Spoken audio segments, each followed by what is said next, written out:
Alright, we're on redshift again then for game 2 between these two guys. Tis a best of 3. DeadEye took the first one. Yes. So, redshift again, really? Is that what we're doing? That is what we're doing. Anyway. Yeah. Is this actually the same replay as last time? I don't know. We'll soon. I don't recognise the pylon behind the mineral line, so I don't think it is.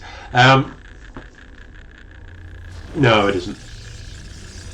No, it's not. Okay, good. Well, what are you guys trying to freak me out with playing multiple games in the same map? If this worker goes down and just hides in this corner, now it is. What? Freaking me out, man. You twisted my melon and various other phrases. Anyway, there's a marine coming out for DeadEye. Now, last game it was very mech heavy. There was a lot of factories. I quite like a mech build personally. Quite like Terran mech. Terran bio, you have to play fast and you've got to be sort of more on top of your macro. It's harder. It's harder to play bio effectively. But in the early game, marines are great. It's straightforward to build marines.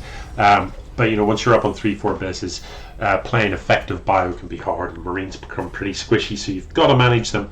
This time around, MarsBar is going for the gold expand, and it's a pretty quick expand to 245. This Nexus almost finished, so slightly ahead of DeadEye's Expo over here.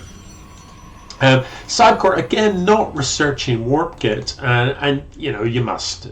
Simple as warp kit is brilliant. This little dude in the corner hasn't actually been up and looked anywhere. So if his sole job is just to check for the Expo, he's actually too far over to see it. There's the extent of his vision. So the Expo would be here. So I'm not really sure what this guy's doing. Maybe DeadEye's just biding his time before he sends that in to have a look. It is actually going to be a factory build again, you know, infinite broke, etc. And that's okay. The Hellions Hellbats didn't really achieve that much last game. Really good things you can do with Hellions. You can fit 4 Hellions into a medevac, and the way that they do splash in a straight line is particularly effective against workers mining, because the 4 of them parked here do splash across this row, and it does. You know, 4 of them together do, you know, 2 shots and a lot of workers are dead. This build looks kind of similar in that we've got, you know, it didn't all happen in the same order, but we do have Stargate, Robo, Twilight, Dark Shrine, but only a single gateway to actually build from. MarsBar is quickly going to find that he's got a ridiculous mineral bank. You've only got 1 gateway to build from. And you're mining in the gold, so that's going to become a problem pretty fast. DeadEye did, I mean, it was a ridiculously slow response to the DTs last time, and lost all of the workers in the men, essentially when he didn't have to. You know, you could have run them away, whatever.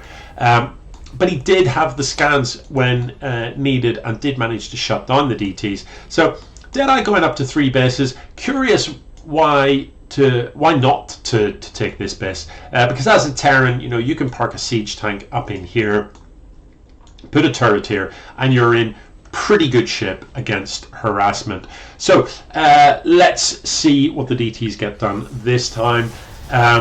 Opening the prism out, I'm not sure why he doesn't actually have warp kit. So they're going to go to work on the command center this time, but there is a scan ready, and there's the Thor right here. It's just unnecessary, not to mention the fact that the command center can lift off.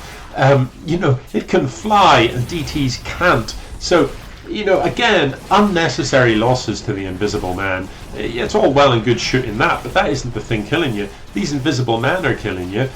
Drops a mule!